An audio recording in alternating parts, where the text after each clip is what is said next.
السلام علیکم ناظرین و سامعین، ایک اور اہم موضوع کے ساتھ حاضر ہیں۔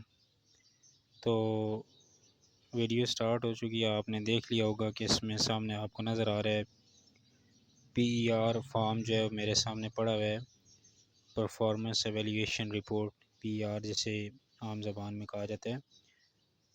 تو یہ اوپر آپ کو کارنر پہ نظر بھی آ رہا ہوگا، اس میں لکھا ہوا ہے کہ یہ ان ملازمین کے لیے جو کسی بھی ڈپارٹمنٹ میں کنٹریکٹ بیسس پر جاب کر رہے ہوتے ہیں، ڈیوٹی سر انجام دے رہے ہوتے ہیں، یعنی وہ کنٹریکٹ پر ہوتے ہیں۔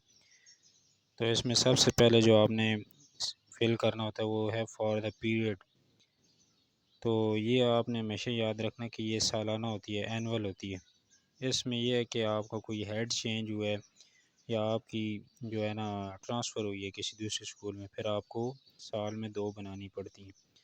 تو جتنا پیریڈ ہوتا ہے آپ کا وہ پھر آپ اس میں مینشن کرتے ہیں۔ تو یہ 1 جنوری 2021 سے 31 دسمبر 2021 تک لکھی گئی ہے۔ پھر پارٹ 1 میں آپ کو سامنے نظر آ رہا ہے نیم ہے، یعنی نام آپ کا۔ تو یہ میں نے ایک آپ کے لیے جو ہے سیمپل تیار کیا ہے، تو اس میں آپ نمونے کے طور پہ آپ کو یہ فل کر کے بتائیے۔ تو آپ یہاں پہ اپنا نام لکھیں گے۔ یہاں پہ میں نے علی خان لکھا ہے، اس کے سامنے آپ بالکل دیکھیں تو فادرز نیم لکھا ہے، یعنی علی کے والد کا نام۔ یعنی آپ اگر ACR فل کر رہے ہیں تو آپ کے، یا PER فل کر رہے ہیں تو آپ کے یہاں پہ والد کا نام مینشن کیا جائے گا۔ میں نے یہاں پہ احمد خان لکھا ہے۔ پھر ڈیٹ آف برتھ، جو آپ کی تاریخ پیدائش ہے وہ آپ نے لکھنی ہے۔ ڈومیسائل، جس ڈسٹرکٹ کا آپ کو ڈومیسائل ہے وہ آپ نے یہاں پہ مینشن کرنا ہے۔ نیکسٹ کالم ہے، اس کے بعد ہے BS وتھ پریزنٹ پے۔ تو جو آپ کا بیسک پے اسکیل ہے وہ آپ نے لکھنا ہے BS 14 ہے، یہاں پہ میں نے لکھا ہے۔ Post held during the period, تو اس سروس کے دوران، یعنی یہ جو آپ نے سالانہ PER فل کیا اس کے دوران آپ کا جو ڈیزگنیشن ہے، پوسٹ ہے، وہ کیا تھی؟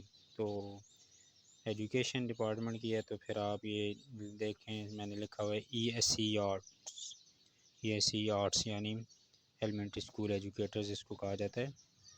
اس کے بعد ایکڈیمک کوالیفیکیشن، آپ کی تعلیم جتنی MA MSc ہے، ٹھیک ہے، آرٹس سائنس جو بھی آپ کا سبجیکٹ ہے وہ آپ نے یہاں پہ لکھنا ہے۔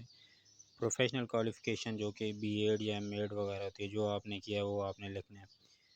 پھر نیچے آپ دیکھیں ان پریزنٹ پوسٹ، تو جو آپ نے اوپر ڈیٹ مینشن کی ہے وہی آپ نے یہاں پہ بھی لکھنی ہے، 1 جنوری 21 سے 31 دسمبر 2021۔ انڈر رپورٹنگ آفیسر، اور رپورٹنگ آفیسر کے دوران بھی جو آپ نے پیریڈ گزارا وہ بھی یہی ہے۔ تو آپ نے یہ ڈیٹ 3 جگہوں پہ مینشن کرنی ہے اگر آپ کا ایک ہی AO ہے یا ایک ہی آپ کا ہیڈ ہے۔ تو پرائمری اسکول والے یاد رکھیں، وہ جو ان کا رپورٹنگ آفیسر ہوگا وہ AO صاحب ہوں گے، اور جو ایلیمنٹری اسکول والے ہیں وہ آپ کا رپورٹنگ آفیسر جو ہے وہ ہیڈ ماسٹر صاحب ہوں گے۔ Signature of the official reported upon, تو آپ نے اپنا یہاں پہ سگنیچر کرنا ہے، آگے ڈیٹ لکھنی ہے جو بھی ڈیٹ ہے۔ اس کے بعد آپ کا ریزلٹس والا کالم آ جائے گا۔ تو 8-10 کالم یہ ہیں، آپ نے جتنے ریزلٹس اچیو کیے ہیں، جتنی کلاسوں کو آپ نے پڑھایا ہے، جو سبجیکٹ پڑھایا ہے، اس میں آپ کا جو رزلٹ ہے وہ آپ نے یہاں پہ مینشن کرنا ہے۔ آخر میں کالم لکھا 22 یا پیک۔ تو board of intermediate and secondary education جو کہ راولپنڈی بورڈ شمار ہوتا ہے، اور پیک پنجاب ایگزامینیشن کمیشن، تو ان دونوں میں سے جس میں بھی آپ کا رزلٹ آیا وہ آپ نے مینشن کرنا ہے۔ تو اگر آپ کا اسکول کا ہے تو آپ اسکول کا لکھ دیں، اور نہیں تو کالم کو خالی چھوڑ دیں۔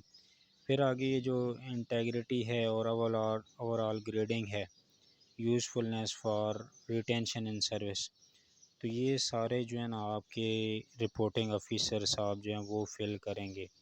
تو زیادہ تر یہی ہوتا ہے کہ آپ کی پرفارمنس جو ہے وہ بہتر ہوتی ہے، اب آنیسٹ میں وہ فل کریں گے، پھر ویری گڈ یا گڈ میں کریں گے، پھر usefulness for retention in services میں یوزفل میں ہی زیادہ تر کریں گے۔ تو اس کے بعد جو آخر میں آپ کا آ جائے گا نا، وہ آپ کے کاؤنٹر سائننگ آفیسر صاحب ہیں، جو کہ آپ کے ڈپٹی DO ہوتے ہیں، جس آفس سے آپ کی سیلری جا رہی ہوتی ہے، جس سے آفس سے آپ کی سیلری بن رہی ہوتی ہے۔ تو آپ کے جو کاؤنٹر سائننگ آفیسر ہیں وہ آپ کے ڈیپٹی ڈی او ہوتے ہیں۔ تو یہ آپ کو ایک میں نے ویڈیو بنا کے بتائی ہے کہ آپ نے پی آر فارم کس طرح فل اپ کرنا ہے۔